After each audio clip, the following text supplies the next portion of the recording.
my confidence was completely shattered, and yeah, it was a pretty tough time in terms of running, and yeah, it was rough, man. Running's a tough sport, as this video or one of these videos is titled. So yeah, and so luckily with running, it's a year-round sport. So after cross, we had indoor, and the goal of indoor was just to sort of for me at least, was to rehabilitate my mind, because my confidence was shattered.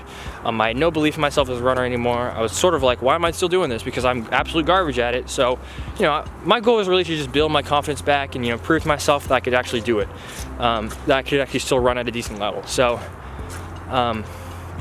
plus I was also doing swim team, so there was no way I was gonna get into any sort of decent running shape. So, yeah.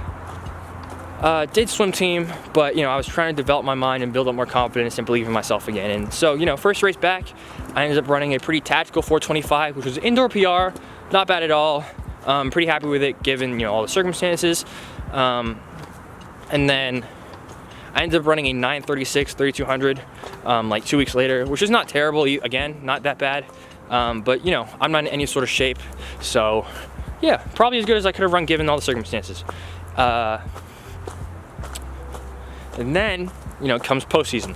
Postseason, I'm like, you know what? It's been like a month since I've raced, so let's just go out and, go out aggressively and see what happens. And so the leader, the guy who won the race, he was on a tear. He had been running really fast. He had this very distinct racing style where he would go out incredibly hard, and I was like, screw it, I'm gonna go with him. So I ended up running a 61 first 400, then I ended up coming through the 800 in 207, and then I ran a 220 last 800 for a 1600 and jogged it in and ran 427. So I was like, okay, regions is in 2 weeks. Let's run smarter and hopefully I can get a win. And that's what I did. I ran smarter. I went out a little bit more evenly. I think I was 212 through 800, and then I tried to make a decisive move with 200 to go, but I ended up sort of giving up on myself and sort of slowing down and letting people pass me. And then I was like, oh my God, these people are passing me, so let's start kicking again. And the guys went around me, and I tried to make another move, and it ended up costing me, and I ended up getting second in regions. But I already got in the state qual when I ran 425, and so I wasn't too bummed out about it. And so the goal of state meet was, okay, we all know who's going to win this race, so let's fight for second, which is exactly what happened. The leader went out in a 58, ran a 205 first 800, and everybody else is coming through in 212, and we're just fighting for second place. And the goal was to get second, and that's exactly what happened. And so yeah, I was pretty happy. Given everything that had gone on during cross country and all that sort of stuff, I was pretty happy to have been able to bounce back emotionally and actually perform at a decently high level at a high pressure situation like a division meet. I keep saying state meet, it's a division meet. And so I'm riding this momentum. I'm getting into somewhat decent physical shape. Emotionally, I'm in a much better place to run fast and all that sort of stuff. And so I was hoping to ride the momentum into outdoor and hopefully win another state title. And then the pandemic came. And yeah, at first I was pretty bummed out because it's like, oh my goodness, I'm not gonna have the opportunity to redeem myself, to finish the job, finish what I started, all that sort of stuff. So I was bummed out for maybe 3 days, and then I realized, holy, I can still run time trials, and also I can focus more on running now that I don't have to worry about school as much anymore. And that's exactly what you can either cry about it or you can either get better. And I decided to get better and take advantage of the opportunity to focus more on running. And I also need to note that this is my senior year, and I haven't made a college decision yet. And actually, I didn't really have that many colleges that I was talking to at this point. So I'm naturally somewhat nervous because it's like, oh my God, I'm not running that fast, and I don't have a college to go to, and all my friends around me are getting into colleges, so what the hell am I gonna do? And so, there's a little bit more, I felt a little bit more just angst, and like, the fire was burning in me because I was like, yo, I need to find a college to go to, and I need to start running faster. So, that was my goal, was to, put myself in a position to hopefully get recruited by the colleges I wanted to go to. And, I had a little bit of an incentive to really get after it during this whole pandemic. So that's what ended up happening.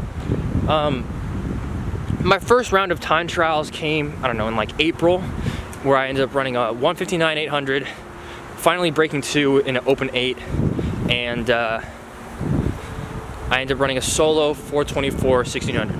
Not terrible times. I've been sort of base training and all that sort of stuff, not really doing many workouts, and yeah, not a terrible spot to be in. I could be in a lot better shape, but you know, as you guys will find out, the times came. And so, a month later, I'm, you know, vibing out, having a great time with my buddies and all that sort of thing, and putting in more work on the, putting in work, and you know, just having a good time and enjoying life. And you know, then another round of time trials came. I ended up running 157, and I ended up running 416.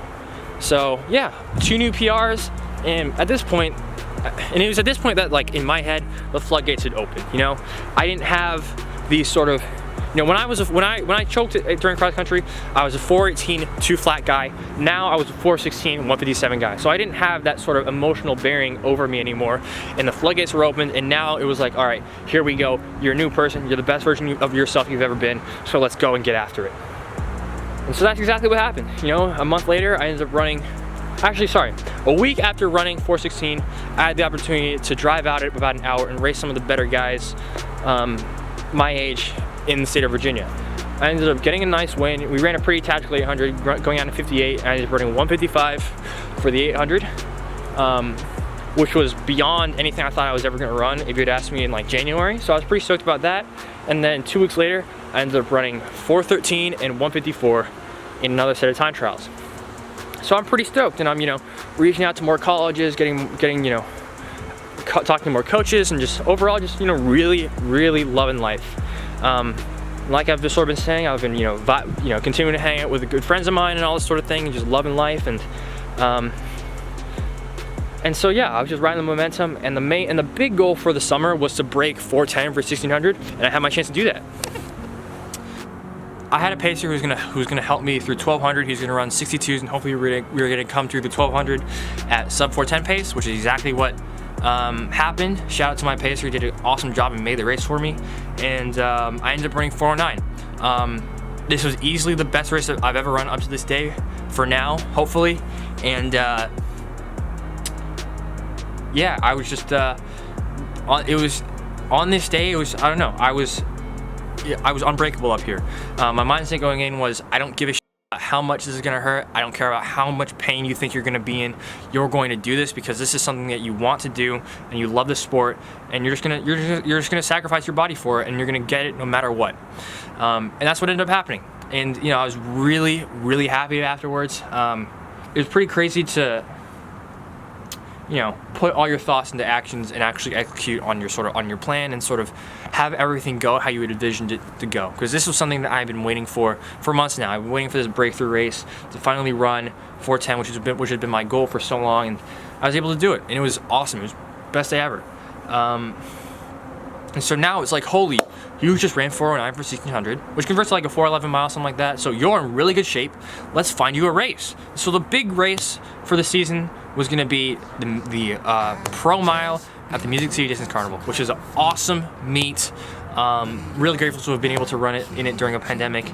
It was awesome. It was an awesome experience. And part of my goal was, one, to hopefully try and run fast in the pro section, but two, to just enjoy the experience. You have had an awesome season. You put a lot of time into the sport, put a lot of energy, so just go out and enjoy it. And so, I'm walking around, I'm seeing Nick Willis, Sam Prako, blah, blah, whoever else, big names in the running world, left, right, center. So I think I got a little bit too caught up in the, oh my gosh, this is amazing, rather than you're here to accomplish a goal. And so, once the race came, I ended up coming through the 800 in like 2:03, and the thing that had been screwing me my entire high school career was not working the third lap. So I ended up running a 62, 61, and a 65. I ended up closing in like a 62, which isn't terrible, but I ended up running 411, which was pretty much the exact same time I'd run a month earlier. So yeah, it was I was pretty disappointed, because I had some really good workouts coming into that, and I just, I ended up, and this was actually the same race where Reinhard Harrison, the sophomore kid who's a year younger than me, ended up running 401, 10 seconds faster than me. And so, safe to say, I was pretty annoyed, embarrassed, not angry, but salty at myself, because it's like, oh my god, you think you're so cool because you ran 409. Here's this kid who's a year younger than you, running 10 seconds faster than you dumbass. So yeah, safe to say I was pretty annoyed, and you know, on the car ride home, there's a pretty hilarious rant that came afterwards. 10 seconds. 10 seconds faster than you, and he's a year younger. It's just like, damn, bro, you're a dumb fucker. Hey, I'm annoyed. I'm just annoyed. I'm just really annoyed. I feel like I'm so much better than this. Look, God damn, man. I don't think I was mentally in the right.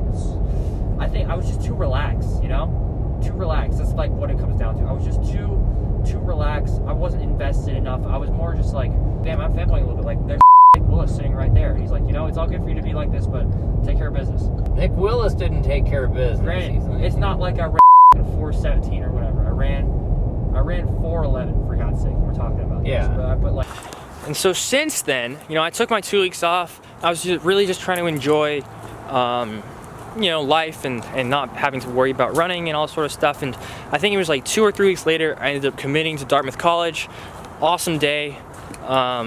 You know, I'm super excited about that opportunity. But you know, I have goals of my own. You know, I don't want to be a guy that just commits to a college and gets complacent and, you know, just sort of doesn't run as fast as he wants to because he's like sort of complacent about getting into college and all that sort of thing. So I think a couple weeks afterwards, after Music City, I sat down and laid out my goals for the year, and I want to put this out there to keep myself accountable. And you know, I've been very quiet about sort of what my goals are for this gap year in terms of running, but I think it's important that you put yourself out there and, you know, you sort of, again, hate this word, but manifest that sort of energy, you know? God, that was really weird, but I think you guys get what I'm saying. So my goals for the year when I sat down were to run 150 for the 800 and to run 405 for a full mile, which would be 6 seconds faster than I run now, and I don't see why. Honestly, I don't see why I can't make that happen. So, you know, by the end of this gap year, we'll see what happens. But those are my running goals, and yeah, those are my goals for the year. And so your question is, okay, Albert, it's been like 6 months since that happened, so how are you in terms of chasing those goals? And so yeah, I'll answer that question. I don't know, what's the day today? Today is February 16, I think. 2 days before I turn 18, actually. I don't know when this video is gonna go up because it's taken a long time to edit, but yeah. My season opener was about 2 weeks ago, 3 weeks ago maybe, and I ended up running 2:30 for the 1K. Which, I forgot to mention, before Music City, I ended up running a 2:28 1K, like maybe 2 weeks before, and so that's my 1K PR.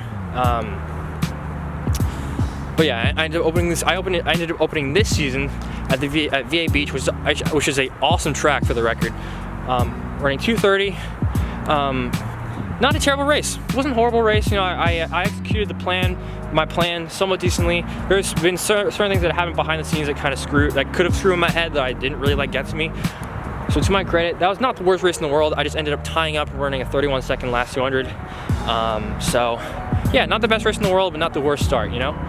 So I ended up running 2:30 and for the 1K, and you know, 2 weeks later, I have another chance to run a mile.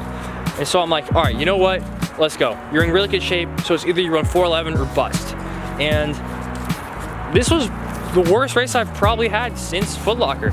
I ended up running 4:20 for the full mile, and I'm not as blown about the time, and more just how mentally weak I was, because going into it, I was like, look, if my goal here is to PR, and if I don't PR or I end up running like 4:15, 4:16, this was a bad race. And that's a terrible way of thinking about it, because guess what? You might not go out in a 2:05, you might go out in a 2:07 or a 2:08 or whatever, and you might not be on pace. So instead of focusing on the time, go and get the win.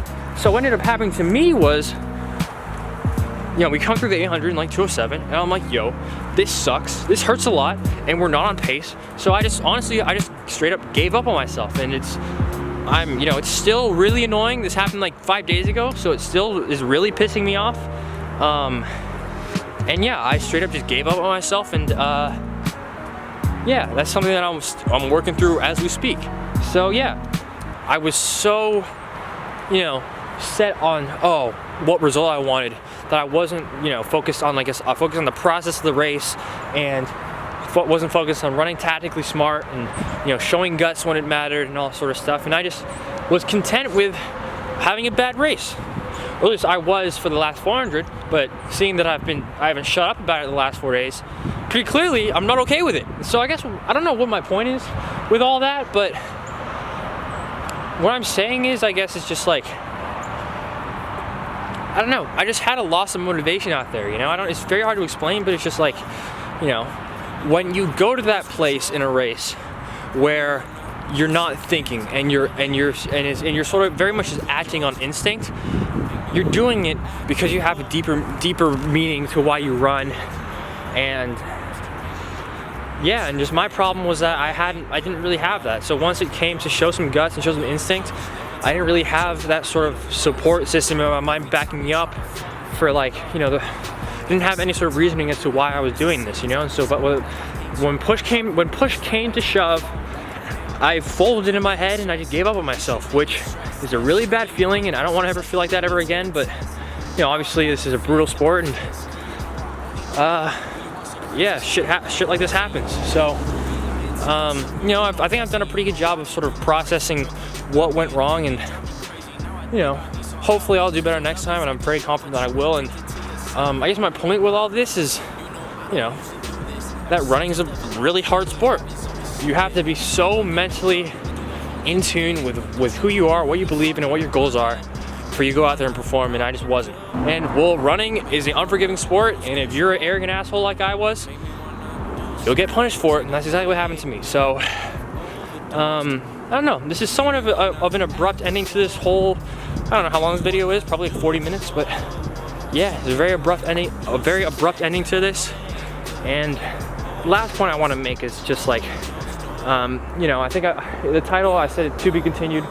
That's because